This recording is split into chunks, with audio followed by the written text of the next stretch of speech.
Our presenter today is Ruth Wachter-Nelson. She's our university archivist. So I'd like to go ahead and let Ruth take it away.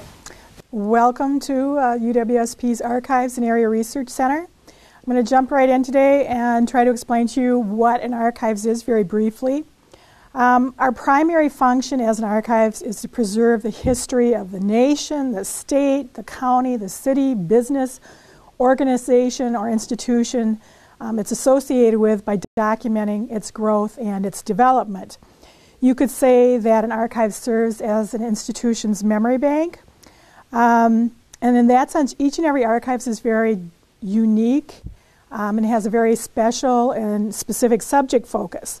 So unlike a library where you would find duplicate material, you will not find duplicate material in an archives. Everything we have is one of a kind as a rule and cannot be replaced. So the goal of this particular archives is to preserve the records, the photos, and artifacts that have permanent value for not only historical research for the university, but also for administrative and legal functions. Archives in general can also preserve personal papers of individuals, so maybe letters, diaries, journals, that sort of thing. Records of businesses and organizations that are not particularly or directly affiliated with their institution. And we do both of those here, and that makes for very rich collections of material for students to work with. So our primary focus here at UWSP Archives is to document the history of our school since it was founded as a state normal school back in 1894. And I'll tell you a little bit more about that as we go further into this. So everything I'm going to talk about today is a primary source, and there's a really easy way to kind of differentiate primary from secondary. Primaries are a part of history.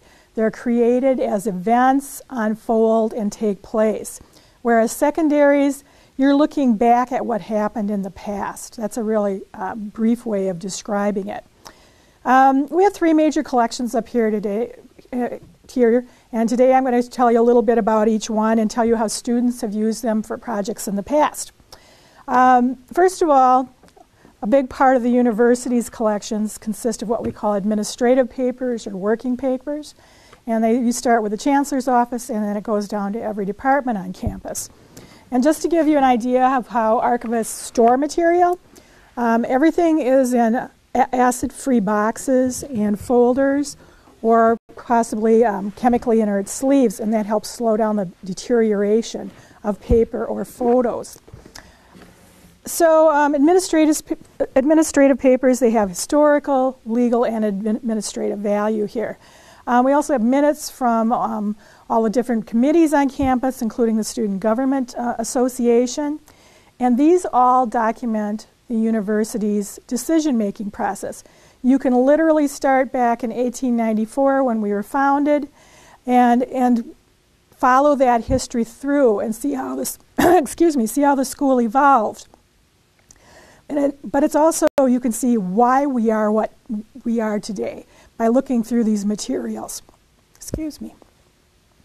Recent student projects. How might you use these administrative papers and minutes? Well, we had a student who was interested in the early history of computers on campus. And as he worked, he found out that back in the 1980s, we paired with the AT&T Corporation to create a model, a national model for network computing. And I know today it's kind of hard to think about not being able to network, but in those days we didn't. And so we actually were, we had this pairing with AT&T, and the university was used in a lot of national advertising for this new network system that was created. We also have catalogs going back to the days when we were in normal school. And when I talk about a normal school, what that means is that we were a teacher preparation school. And in those days, we could not confer a bachelor's degree. We could only confer a teaching certificate. And just to give you an idea what it was like to be a student back then, this is blown up from a catalog from the 1890s. And to give you an idea what it cost to be a student in those days, board is about $3 per week. All school charges about $1.25 per quarter, and a quarter was 10 weeks. No tuition fees in normal classes for those expecting to teach. Wow, no tuition. Good deal, right? My theory is, and I've never had time to research this, is that we really needed teachers in rural areas, especially in northern Wisconsin. And so my theory is that that's why there was no tuition for those people who were planning on teaching. And then tuition, it was 40 cents per week in preparatory grades. What are preparatory grades? Well, in those days, a lot of small towns did not have a high school. And in order to go to a normal school and become a teacher, you had to complete high school. So they literally had those classes here, so you could, those high school classes here, that you would complete, and then you could go into the teaching program. So that's a little life of a student here in Stevens Point back in the 1890s. So what would you use catalogs for? You know, what kind of research would you do with that? Well, they actually document, you know, the growth and decline of our curriculum on campus, our majors, our minors. And for instance, for many decades here, home ec was like one of the queen majors on this campus for people who wanted to teach home ec, and also for women preparing for their MRSs, as they used to say. So along comes the women's liberation movement in the, later in the 1960s and 70s, and young women are not interested in traditional home ec programs anymore. So it was either do or die for this program. And what they did was they morphed into the nutrition major and the interior architecture majors that we still have on campus here. So this is a great local example of societal change in a national context as well. This was happening all over the U.S. Another type of records we have up here are the buildings and grounds files. And they document the history of not only every building on campus, but other points of interest, such as you've ever wondered about the outdoor sculptures. What's the significance of this? What's the artist trying to say? We have great records on Schmeekley Reserve, Tree Haven. If you're in the College of Natural Resources, you'll probably end up at Tree Haven in northern Wisconsin, and also the Central Wisconsin Environmental Station, and as well as the College of Natural Resources mural. When that mural was completed in 1982, it was the world's largest computer-generated mural. It also represents thousands and thousands of volunteer hours went in to create that mural, because they had to, each one of those tiles had to go into a kiln, and then they all had to be placed. So that was a huge volunteer project that took place on this campus. Buildings and grounds are great for student projects, like if you're in environmental ed. They have to do interpretive walks, so they provide a lot of background information for those types of projects. Another project that we use these for, student project, Nelson Hall, which was completed in 1916 as a women's dormitory. They were going to tear it down in the 1990s. The UW system decided that they needed another parking lot here. So a lot of people banded together to try to save Nelson, because architecturally it's quite significant, because it's in the style that the famous architect Frank Lloyd Wright created, which is the prairie style. So people fought to save it, including students. We had journalism students doing research up here about the history of Nelson and why it's significant to the campus. You know, they found out cool things like it was one of the very first dormitories for women in the state. And at the time it was extremely controversial, because people were worried about how young women would be chaperoned. They were worried about their virtue. So that's why you had Dean of Women, and you had housekeepers keeping an eye on these women, and they had extremely strict rules for women in those days. You had to sign out when you left, you had to sign in when you came in, and you had curfew hours that you had to meet, or you would lose points. And after you lost X number of points, you would be campused, which meant you could literally not leave campus. And it also had significance during the Vietnam War. There was a sit-in, and the students took that building over. So they found out some great stories to report about the significance of Nelson Hall to our campus. Interior architecture students, they did a lot of research on the building, because we were working to get it on the National Register of Historic Places, which we did. Other types of things we have here. We have the Pointer, the student newspaper. The first one was published in December 1895. And newspapers are a great resource, not just for current events, but they're a great primary source as well for documenting history as it happens.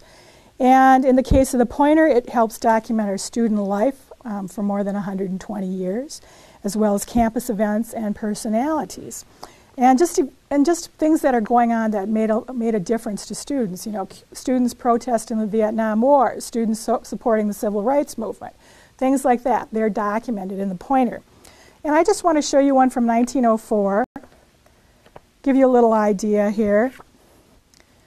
These are actually a bunch of them bound together into a book form. But here's the cover from 1904, and you can see the co-ed, how she's dressed, and she's got her little Stevens Point normal pennant there, and she's cheering on her football team, I'm sure. And in those days, the Pointer was more than just a newspaper. It was also a place for students to submit and have published their short stories and poems. So I want to read you a really short poem by Anonymous, just to give you an idea what students were thinking about in those days. Now I lay me down to rest. To study hard I've tried my best. If I should die before I wake, why then I've no more exams to take. So some things never change for you guys. This campus also has a history of other student newspapers popping up now and then during history, especially in the late 60s and 70s during the Vietnam War. It was a very contentious time in our country's history, and it was contentious here on campus as well. The Counterpoint is probably the best known of those newspapers. It was very much far left. They supported the women's liberation movement. They were anti-Vietnam War. They were pro-civil rights movement. Very leftist, quite radical, and they had a run of about 3 years. And it's a great way of documenting, you know, what the more radical element on campus was thinking. But there were also students who were not as radical on college campuses. And actually one student worked for the Pointer, and he felt that, that the Pointer was not being objective enough in their reporting, that they were leaning a little too far left. Not as far left as the Counterpoint, though, by any means. And so he created what he called the Campus Journal. And this one's kind of a really interesting one. This is September 1970 edition. And on the cover it says, Iola Rock Fest, beautiful or disastrous. So this is Central Wisconsin's first rock festival, 1 year after the famous Woodstock out in New York State. And he's writing an article about the aftermath of that rock festival. It was pretty interesting. You have to kind of put rock festivals, the early days of rock festivals, into a historical context. Nobody knew what to expect, and no one knew how to plan for them. Now, when you guys go to a rock concert now, everything is planned down to the nth degree. But in those days, an outdoor festival like this, not enough porta potties, not enough drinkable water, not enough first aid for the people who were having bad acid trips because they were buying from a biker gang who brought in bad acid, along with, of course, other medical emergencies. And, of course, then you have the community at large, their response to this, which was a lot of people were outraged. Got all these damn hippie freaks coming in here, taking drugs, coming into our town. People were really upset. So he does a really good job in the Campus Journal of giving a balanced story of what happened at Iola at this rock festival, what was good about it and what was bad about it. And we've actually had a couple of really good student papers come out of the Iola Rock Fest as well. Yearbooks. The very first one was published back in 1901. Pretty small, right? And that's because in the 1901-1902 academic year, there were only 368 students enrolled here.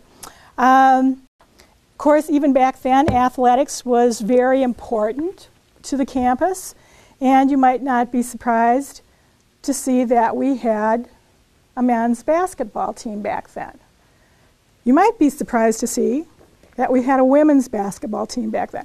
And look at what they are wearing. Can you imagine running up and down a court in long sleeve, heavy stockings, these kind of pantaloons, And these costumes were very heavy and warm, believe me.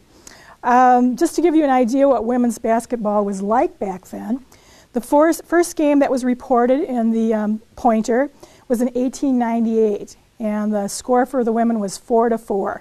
So they weren't making many baskets, but they were doing their best, right? And it's kind of interesting to see how women's athletics have progressed over the years, because in 1987, our women's basketball team would be the very first Pointer team to win an NCAA 3 national championship, and they would repeat that in 2002. So women's basketball has definitely come a long way since 1898. We have a great photo collection for the university. We're very fortunate that we have photos going back to the beginning of our existence here. And I'm just going to show you a couple of my favorites that I've blown up so you can see them a little more easily. This is actually the north side of Old Main, shortly after it opened. So this would be the side facing the DUC.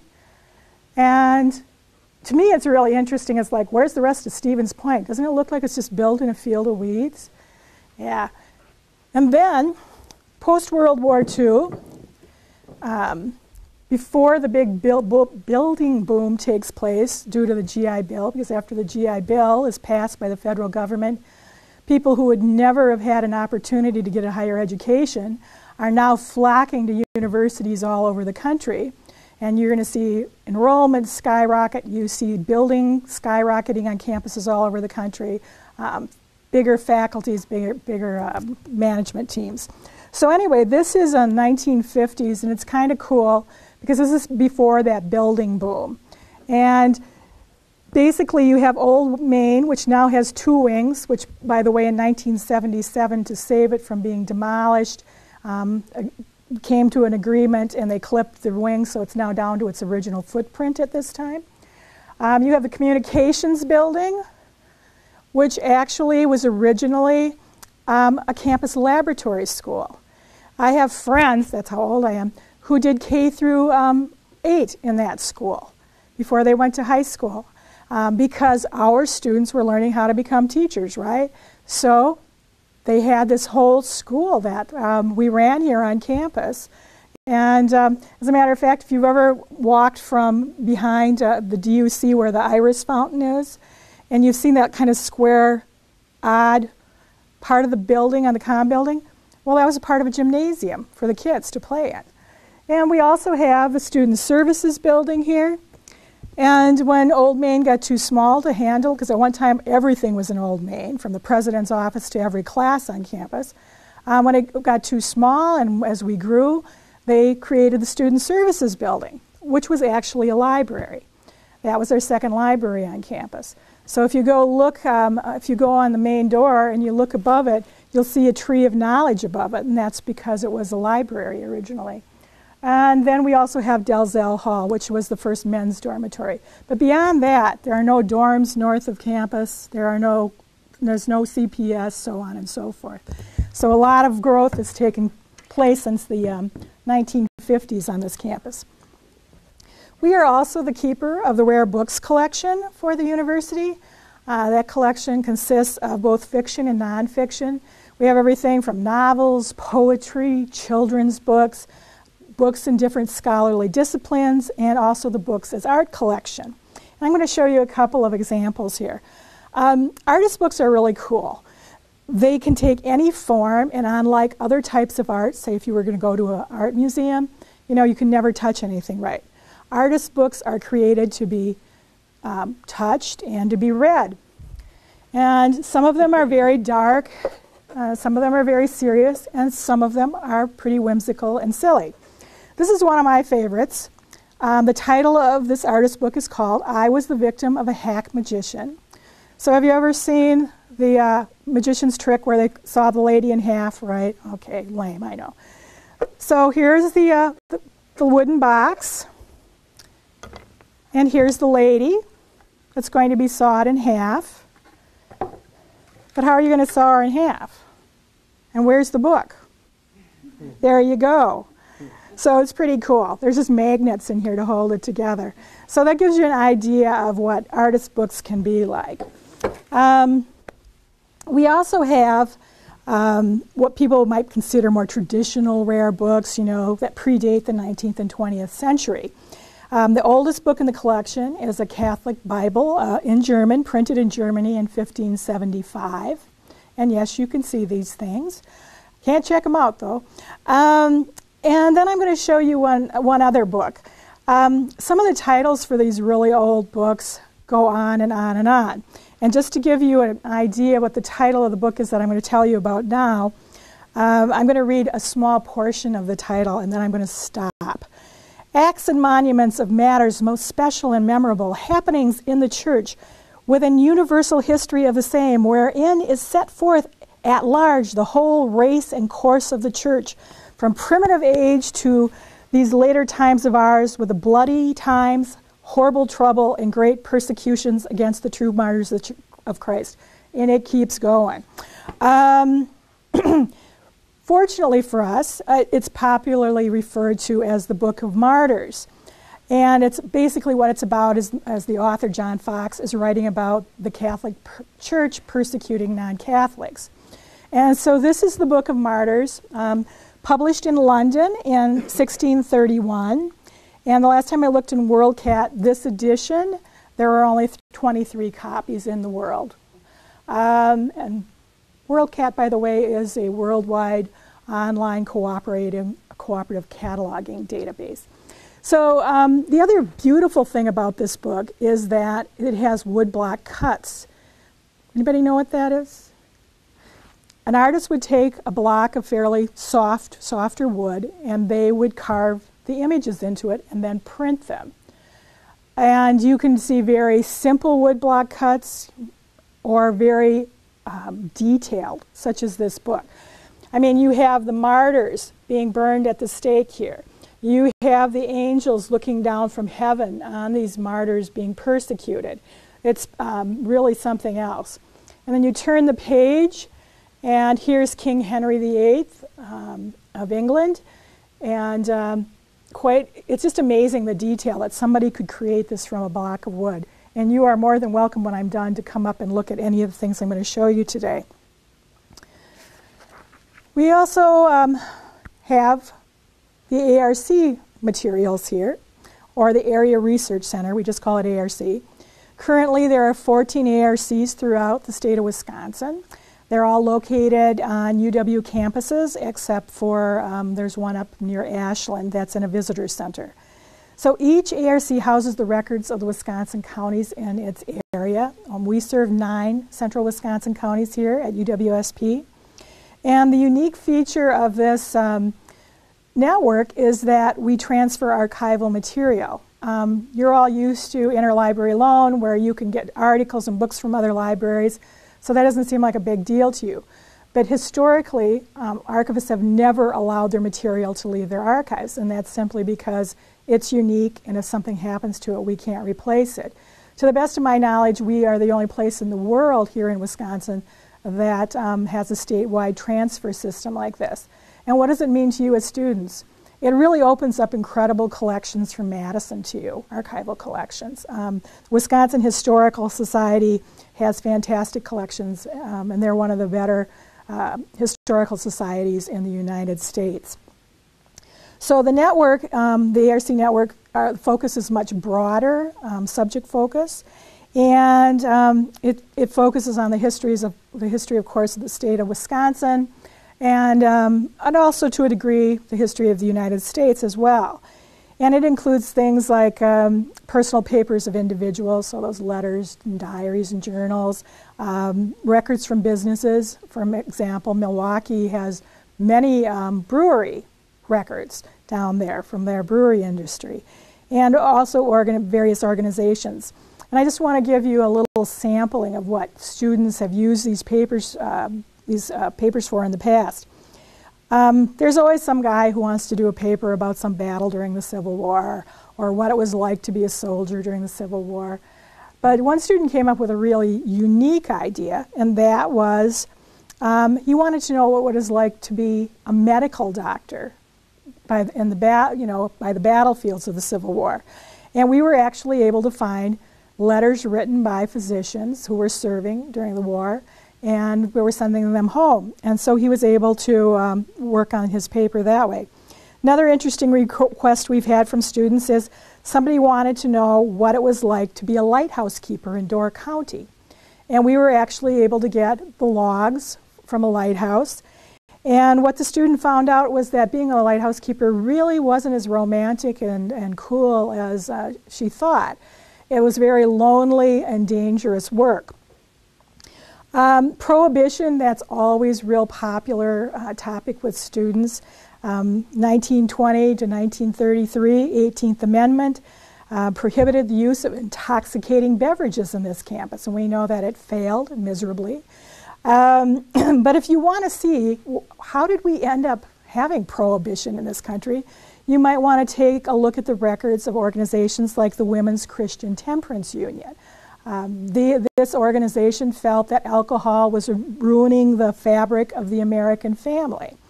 And they fought for several decades to get prohibition in place. Spiritualism. A history student found out that there was a spiritualist church in Wisconsin that's been here for more than 100 years.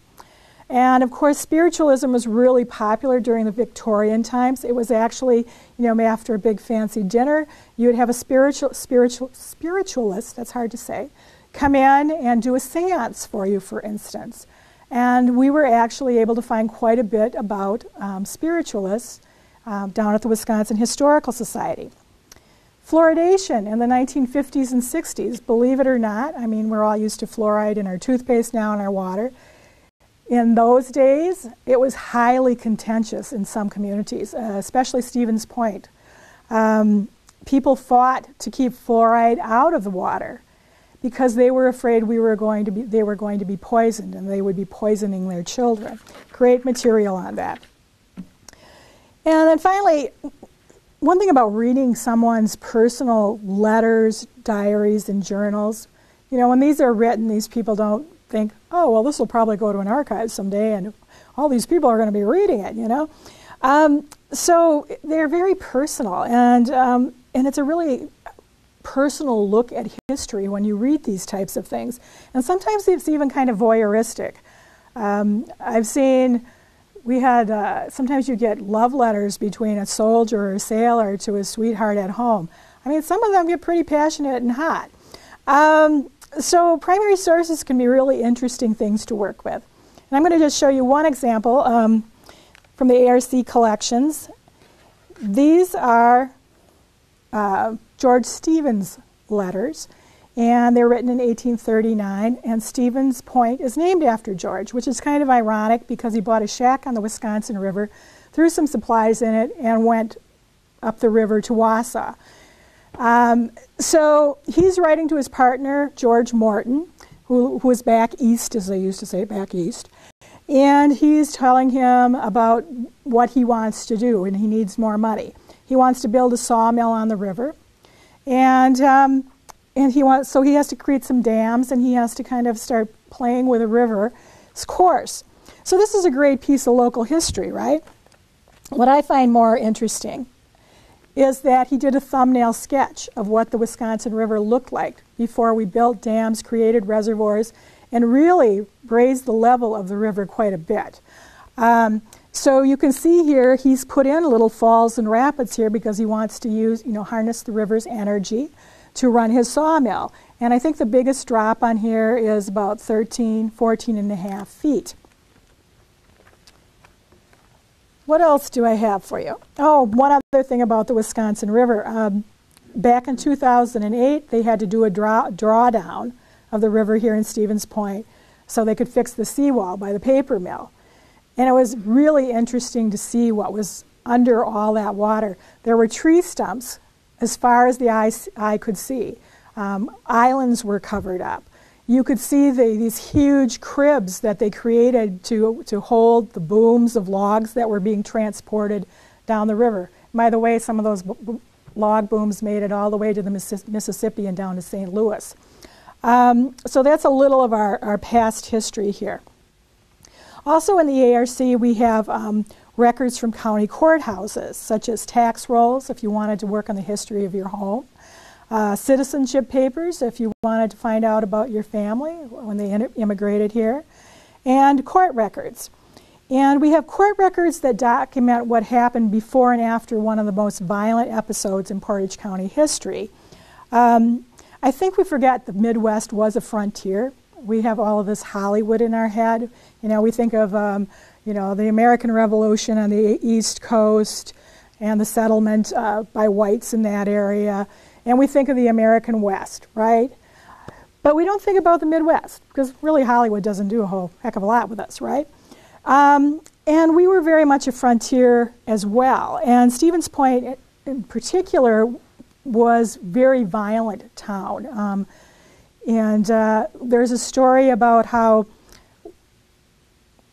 let me start over. Have you ever seen an old movie where you've got all the passengers on the train, and they're riding along, and the conductor comes through and he will call out, next stop, Wausau. So he's telling the passengers, you need to get ready to get off the train if your stop is Wausau. Well, the story goes that when they would come into Stevens Point, rather than calling out next stop Stevens Point, they would call out next stop Shooting Point. And that's because Point had a rep for, for a lot of murders. And when these murderers would go before a jury of their peers, they were really their peers. They were their friends. They were people they did business with. And a lot of these people got off. And so Point had really not a great reputation. And one of the most horrendous violent episodes in our county's history started with a mortgage lien on a piece of property. And there was a bitter court battle, and the court rights lost that battle, and they were to be evicted from their farm. They would not leave, and so a judge told Sheriff Joseph Baker that he had to evict them. And so Baker rode out to the farm with a posse. And back in those days, everybody knew everyone. And so he really wanted to try to do this peacefully. So he told his posse, stay back. I'm going to try to talk to them. So as Baker dismounts from his horse, he's going through the gate leading up to the house, and he is shot by one of the Courtwright brothers. They're Amos and Isaiah. He would die about 12 hours later. In the meantime, the posse has now turned into a mob, and they set fire to the house, which it's just not the two brothers in there. There's also, one of them is married, and there are children in there as well. Fortunately, the family does escape out of the back of the farmhouse, and they split up. Women and children one direction, and Amos and Isaiah go in the other direction and turn themselves into a local justice of the peace. And they are taken to the county jail at the courthouse here in Stevens Point. Because of the history of murderers not being prosecuted, they're prosecuted but not having to serve any time here, a lynch mob formed, and unfortunately they failed in getting into the jail to lynch the Courtwrights. The Stevens Point Journal reported, lynch fever has died and justice can now take its proper course. Unfortunately for the brothers, actually the mob is just getting organized. On October 18th, 1875, they break down the jail door, they tie up the jailer, and they get back to the cells, and they severely beat the brothers, tie them up, drag them behind a wagon up Water Street, past the Stevens Point Brewery, if you know where that is, heading south. And at the intersection of Water Street and Whiting Avenue, northwest corner, they are hung by the neck until they die. The story continues that the next morning, a small girl is walking to school and discovers the two bodies hanging from this tree. The Stevens Point Journal reports that the mark of Judge Lynch is upon the brothers. And the mark of Judge Lynch meant that somebody in the mob removed the right boot of their victim. That's what that was all about. What's really interesting is the aftermath of this, too. Not one of the people in the mob was ever prosecuted. And a man named S.A. Sherman in his diaries lists the people in the lynch mob twice. And if you look at who these people are, you'll find out that They're not, like a Hollywood depiction of, a mob leaves the saloon and they're all drunk and kind of ne'er-do-wells. These were very prosperous early white settlers of this community. One man would go on to become the mayor of Stevens Point. Another would become Portage County Sheriff, ironic, right? And another would become a constable. And many of them were some of the major businessmen in the community. When you look at the city council minutes, all it has to say about this horrendous act of violence is that the jail door is broken and needs to be repaired. So this is an example of the Midwest as a frontier. You can also see from this example how you can take a variety of primary sources, court records, newspaper articles, city council minutes, and you create this historical narrative. That's pretty intense, right?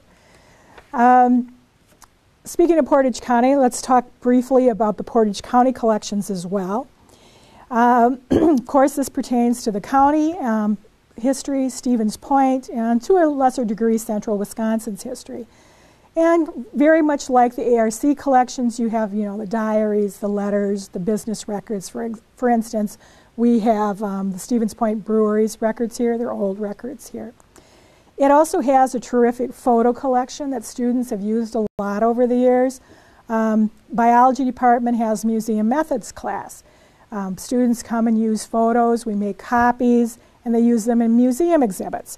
Journalism class a few years ago created a web book using photos about the history of the area. Back to environmental ed, one of my favorite users up here, along with the history students, is they have to do a kiosk, an informational booth about the logging industry here, and they use a lot of the photos from this collection. Also interpretive walks. If you want to do an interpretive walk of downtown Stevens Point or the square, you make photos, blow them up a little bit, and you can do it then and now kind of interpretive walk. We had an anthropology student recently who used photos as one of her primary sources to study how the public square has changed over the decades. And just to show you one photo here, I've blown this one up from the original. This is actually called Stock Day at the Fair from 1880. And it's kind of cool. You can really see how the square was very much an economic center of the community. You've got people trading and bartering there. And also, my guess is there are probably more taverns on the square in those days than there are now. And just to give you an idea of what the original looks like, that's the original format for that photo. We also have a great map collection for Portage County. And maps are great because they can show you a lot of change as well. If you have a series of maps, you can see how roads were built. You can see progress in action. You can see railroads being built, that sort of thing. It can show you who owns a piece of property over many hundreds of years. And this is kind of a cool, different kind of map. This is a reproduction from the original. It's an 1891 bird's eye view of Stevens Point. And there's incredible detail in these kinds of maps. As a matter of fact, up here, remember when I showed you the photo of Old Main in the field of weeds? Well, this kind of dovetails with that, because what shows you is Stevens Point really hasn't developed in that direction yet. Well, most of the development is along the river, which was a highway for that time. Other materials that we have in this collection are artifacts. Probably one of the more interesting use of artifacts I've ever had was we had a student in a comm class where they all had to create a documentary film. And she had incredible subject for hers. Her grandmother had survived a Nazi concentration camp during World War II. So she has all the footage of her grandmother, relating how she survived this. But, film's really visual. And so she didn't know how she was going to, kind of enrich her film. So what she did was she came up here and working with the Portage County Historical Society, we were able to get all these souvenirs that World War II soldiers had brought back from the European theater. We had a Nazi flag that would have taken 3 of these big tables. We had Nazi armbands, helmets, some weapons. We were able to find maps from World War II and also newspapers as well with, headlines. So we were really able to help her visually enrich her documentary. Artifacts have history attached to them. So for instance, this branch down here, that is from the tree that the Courtwright brothers were hung from. So we really have some strange things here in the archives. Now that I've given you some examples of primaries, it's probably a good time for me to kind of summarize primaries and secondaries for you. So primaries, if we look at the Courtwright lynching, the court records, the city council minutes, the newspaper articles, these are all of history. They were created as these events unfolded. Secondary sources on this same topic would be on the 100th anniversary of the lynching. The Stevens Point Journal ran articles about it. So they took all these primary sources, they interpreted them, they kind of did what they wanted with them, and they're looking back at history. So that's a secondary source. And because archival material is unique and cannot be replaced, we do have a little stricter security when you work in an archives to protect things from theft and damage. So it's a little different, and I just assume you know about it, because the first time I went to the Wisconsin Historical Society, I was not an archivist yet.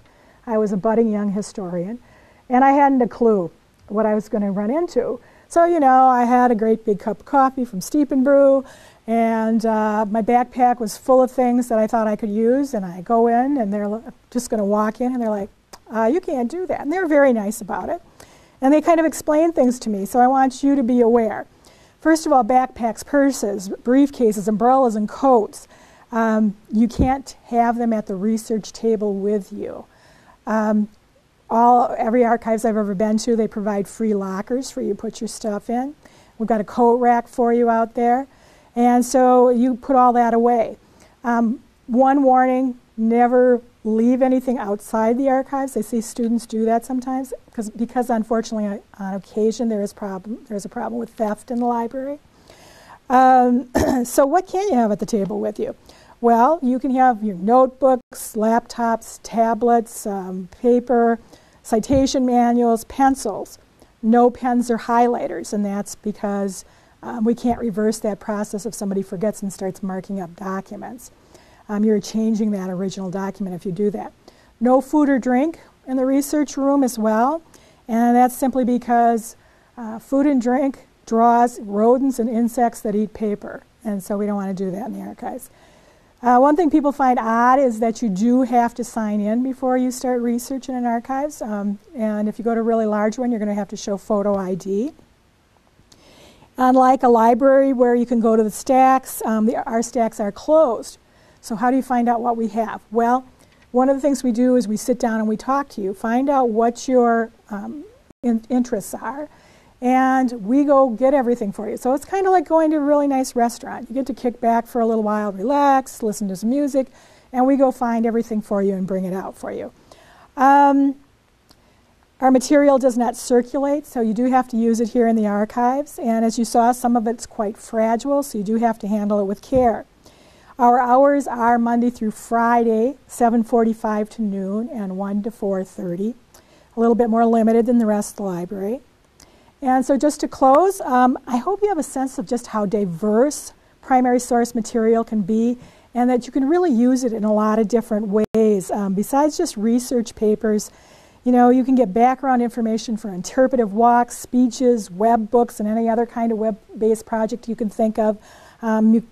Film documentaries, museum exhibits, just about anything you can think of. And even if you're in the arts, I think sometimes people who think they're in the arts think, what am I going to get from the archives? Well, a few years ago, we had a student who was doing a collage for an art class about technology and how technology has changed. And they went to the main reference desk on the first floor, and they said, I want one of those old key punch cards. And the reference librarian thought about it and says, well, try the archives. You never know what they're going to have up there. And we did. Now, I couldn't give it to him, but what we did was we scanned it, We printed it on a color printer, so you kind of got that little off-white color there. And we found a punch, and we punched some things in. So key punch cards were used. This is what they fed into computers to give it its information way back when. So my point being, you never know what we're going to have in the archives that might help you. You've been a great group, and I thank you. Have a good semester. Yes, Jennifer? Do you want folks to make appointments if they want, or can they just show up? They can just come in. Okay. Yeah. And if you want to look at anything after class today, you're welcome to come up and look at things. I'll add one more question. For the Area Research Center, if we were going to get materials from another Area Research Center, how long does that typically take to? Depends on the time of year. Okay. Peak times, it can take about 10 business days. Okay, good to But know. usually it's more like 3 to 5. Okay, good to know. Yeah. Right, thank you. Yes? If we wanted like a particular item, do you have like a catalog online where we can find things, or do we have to come in and ask? The Wisconsin Historical Society material is all in the catalog, but a lot of us, unfortunately, don't have everything in the archives. That's where I really emphasize coming up and talking to us, because unfortunately I don't know when we would ever be able to get everything cataloged. Because we can't go do, it's not like a book where there's cooperative cataloging. One library catalogs it, and then everybody else can grab that record and put it in their catalog. Everything's unique, so it's what they call original cataloging. So you got to come up and talk to us, put up with us, and we'll help you, okay? Anything else? You're a really good group. Thank you.